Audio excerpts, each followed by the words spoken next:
All right, guys, welcome to episode 2 of our Gran Turismo 7 Racing Modified series. And last episode, you guys saw we took this 2017 GTR from a bone stock GTR all the way up to an 1,021 horsepower, 26,9200, or not 26,9200, 26,92 pound race car. And it set the 14th fastest time I've ever lapped around Road Atlanta in this game. But that's not where all of our time trials are going to be. They're all taking place at the Dragon Trail Gardens layout. This car also just went, I think it was like 20 seconds faster than it when it was stock, but it also makes double power. But today's episode, we're going to do a bit of a rags to riches story because we're going to get a used car and we're going to pick something kind of on the smaller side, a little bit slower, and we're going to crank it up to 11. So let's see what's available here. We have a pretty good lineup today. A lot of really solid cars. 22B is obviously probably too expensive for what we're going to do here. I wish it would show the mileages like the old games did, because that'd be really cool to see here. I'm trying to see a car I don't already own, but there's not really a lot here. I mean, we have the 3.0 CSL from 71, but it's obviously a very expensive car, and I'm trying to find a car that isn't a bazillion dollars. Now, obviously, all the cars that I can't afford outside of the C3, you know. But I promised we'd also do a Euro build, so we're going to do this TT. I think that's what we're going to do.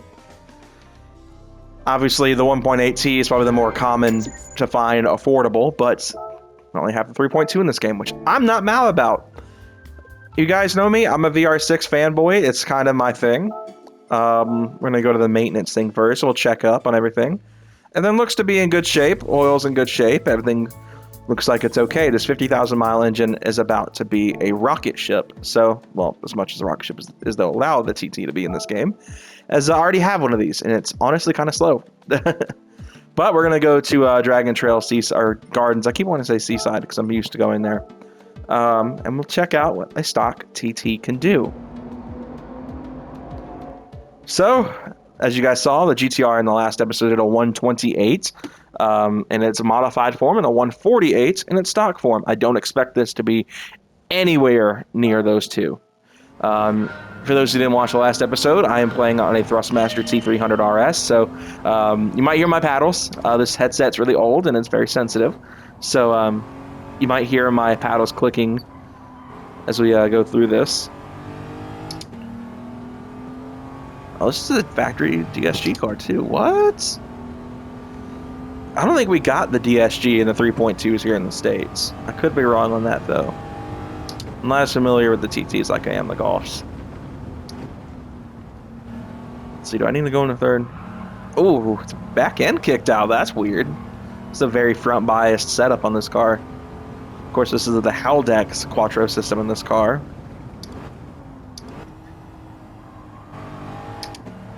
Okay, let's see how she does here. A little bit understeer, but it is on comfort soft, so I'm not expecting it to be, you know, a plethora of grip here. Honestly, kind of sloppy when it comes to the handling in corners. Coolant temp's a little hot, don't you think? If you look at the coolant gauge, it's probably... They must have found one that didn't have a functioning water pump like the majority of Volkswagen Audi products from here and from beyond. My GTI, thankfully, has a very good functioning water pump, but I know plenty of people whose have failed. And the Mark 7 actually has a class action lawsuit based around the failing water pumps in those cars. Like I said, this isn't my first rodeo with one of these, but the last one I did, the one I actually used during my playthrough of the game, I never drove it stock. So it's actually the first time I've driven a TT 3.2 in this game in its stock form, and it is kicking the tail out on braking. The suspension is very easily unsettled in this car. I will say I want one of these in real life. I think it'd be a really fun car to have. So who knows, maybe one day I'll find one and build it on the main channel, a manual preferably. I already have a DSG. I want to try a manual car. And I would love to have one of these, honestly. It's a really... I love these things. I mean, this one feels sloppy in the game, but obviously in real life it may not be this bad. And it's not on the equivalent of PS4S's, so... Because my GTI felt very similar to this when it was stock. And, you know, took it to tail the dragon and it was very sloppy. But a 2 minute and 3 second lap, nothing really to write home about. Um, I'm hoping now this one will make more power than my original, the one I built initially, because they've, added a bunch of stuff since I built that first one. I still have my first TT, but I just hardly ever drive it anymore because obviously, it was kind of sluggish. So let's head on over to the tuning shop. Let's see what we got available for this car. We're gonna go straight to the ultimate stuff first, see what's out there. We have cams and connecting rods, which is good to see, as well as a bore-up kit. So we'll do that. Maybe it's a 3.4 liter engine. We'll throw the carbon prop shaft on there. And now let's go back and take care of the rest of this stuff. We'll do our weight reduction. Oh, it's already giving me these. Nice. So our high compression pistons will get us up to 326 NA horsepower, which is good stuff. It'd be really nice if they allowed you to supercharge this car versus doing a turbo setup. I think honestly that the VR6 would play a lot nicer with that setup, but they only allow turbos. So let's see what's the better option. So that one makes 415, but makes 287 torque. Well, this one actually makes more. But what makes this one better in terms of performance points? Maybe power to weight, 2.88, 2.87. Honestly, it's negligible, so I'll take the medium. Some cars do get better results with different, like the mid RPM versus the high. We'll increase the body rigidity, just like we did in previous ones. We'll do our engine balancing tuning. I mean, honestly, well, it actually is turbocharged. I was going to say, it makes good power for NA, but I forget it's not NA. So right now, I think we've already surpassed what my original TT did in terms of power. But I would hope so, considering it has nothing from the ultimate tab there. Ah, dang it, wheel controls. Much like the last one, we're going to throw a setup with carbon ceramics on this car. I usually don't do carbon ceramics, but I've been enjoying messing around with it a little bit, and fully building these out for you guys. Throw racing softs on it, and of course our final touch being those carbon ceramics. So we ended up with a 512 horsepower VR6, which I think is honestly solid. I think that's plenty. It's a 2,400 pound car. This will compete heavily enough in track racing, which is what the series is all about. So let's head over to the livery stuff. Let's see what's out there for the TT. We're going to throw the DTM tag first. I already have the Red Bull livery, so I'll not be making use of that with my car. There's a good apt one. Let's see what else is there. Obviously, a lot of the Red Bull livery, some GT4, which is a good looking livery. But my other one is the same, as already has that livery on it. So it's the, don't really want to throw that on there. The apt seems to be the move here. So that's probably what we'll do. We'll probably throw the apt livery on this car. Trying to see which one's the best. I think honestly we'll go with this black one. This yellow and black. Alright, let's throw the style on. Let's see, how much is this going to break our bank account here? This and the GTR have been very expensive, but I got to wide body the car first. Now, we're going to get the He-Man squad out here to somehow magically, perfectly stretch these fenders to be wider. They just somehow have the magic hands where they don't break the stuff, and they're strong enough to bend metal at will and perfectly without making it look like garbage. Like they took a hammer to it. Yeah. Alright, let's toss the style on. Hopefully it will not be as expensive as the one for the GTR was. It was a $27,000 style for that car. $7,000 this time, so still breaking the bank a bit, but not quite as bad.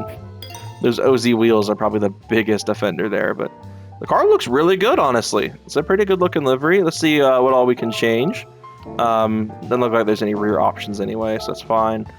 They've thrown a wing on it, so I will take that. That's already on the high setting. I was going to try to see if I can throw a bigger wing on it, but now I've got two TTs, and both of them are 3.2s. I would swap this engine. I think it does have the option to go with the R8 V8. I didn't look. I know the Mark III TT that's in the game, you can, the TTS. Take a quick peek, just look. I'm not going to do it, but nope, no engine swaps on this one. Okay, so we'll be rocking a 50,000 mile VR6. And yeah, let's head on back to Dragon Trail and see what she can do. All right, so stock, it did a 2 minute and 3 second lap. Let's go ahead and take a quick peek at our settings. I'm not going to adjust suspension and aero. Main focus was to see if it had anti-lag, which it doesn't. I don't remember seeing that. So yeah, we already got all of our other stuff here. I didn't get a brake balance controller, I don't think. Everything else looks good. Go ahead and do the same. It's already got the 60-40 split. We'll leave it at that. All right, see how she does.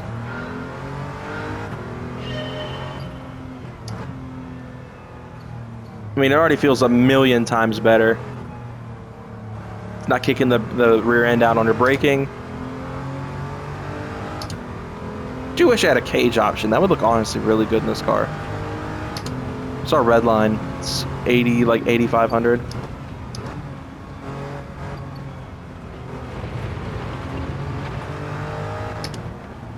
Oh, that was a little bit sketchy.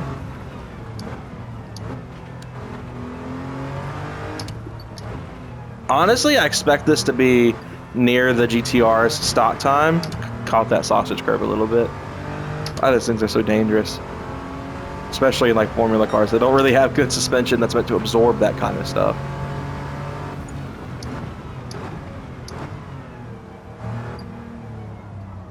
It's a lot sharper, like the steering is.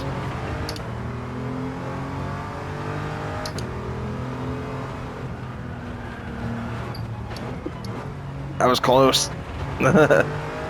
Dipped the outside tires into the grass there. The back end kind of wants to come out still, but it's not as bad as it was when it was stock. Probably moving that slider to the 50-50 side and giving the rear a little bit more grip might help.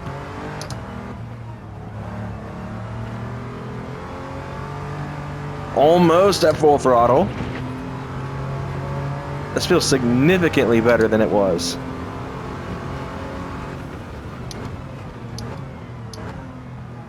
It's probably about a 135 if I had to guess.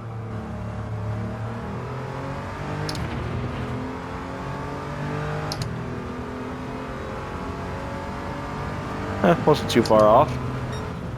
137.1. Not too shabby.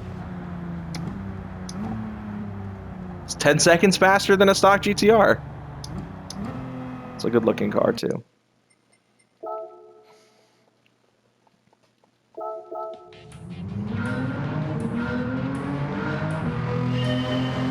I was honestly very impressed with it. I think that the rear end sliding is probably the biggest issue, and I'm sure with some suspension tweaks that could be, for the most part, dealt with. It's got plenty of steam, plenty of power, honestly. 540 isn't a joke when you got a car that weighs 2,400 pounds. So, I mean, obviously, it's power to weight is through the roof on that car. Probably not as much as the GTR that we built in the last episode. I mean, 1,020 at 2,600 pounds. I mean, that's something. But in terms of driving experience, this thing did a complete 180 in driving experience. It is completely different to drive. It's honestly quite fun. It's got just enough of a rear end slide to keep you on your toes, which I appreciate. You know, it's fun always driving cars that are predictable and easy to, you know, drive and have to worry about. A very balanced handling profile, but having a little bit of catchable oversteer is preferable for me too. I love the fact that it would kick the back end out, but I could catch it. I could easily just give the wheel a little bit of input to counter steer, and it would just immediately straighten back out. But of course, I feel like that's just because it's all-wheel drive. VR6 sounds really good. It's probably one of my favorite sounding. It's my favorite six-cylinder engine out there. You know, people probably say I'm biased because I own a Volkswagen myself, but you know, it handled that corner complex so great. Honestly, is a good-looking livery. I think I like that almost as much as the Red Bull livery. That's, you know, popularized by GT4 and all that kind of stuff. That was in DTM around the time. Of course, I think that had a V8. A little bit of that Wookiee sound as it went by. A good sounding car. Really good lap. So, it has landed ahead of my original TTS. which isn't the one I've been referencing this whole time. But I can't remember if that one's my V8 swap one or if that's my four-cylinder one. I think it's the four-cylinder one I had before I V8 swapped the car. But anyway, I think with all that said, we're going to wrap up here. Thank you guys for watching. Stay tuned and subscribe for more content coming soon on all this stuff with the Racing Modified series. Hopefully you guys are liking it. I filmed the first 2 episodes back to back, kind of just to gauge viewership and see if it was something you guys wanted to see. If they do well, I'll continue doing them. Obviously, stay tuned in on the Gran Turismo live stream, the Gran Turismo Live Let's Play. Moved over to that from Forza just to give Forza a break. Honestly, it's not been doing too well viewership wise, and you guys obviously love Gran Turismo stuff, especially the classic games. So I figured, why not make the live stream something that would be more popular with you guys, something I haven't done before. And yeah, with all that said, hope you all enjoyed. See you guys next time. Have a great day.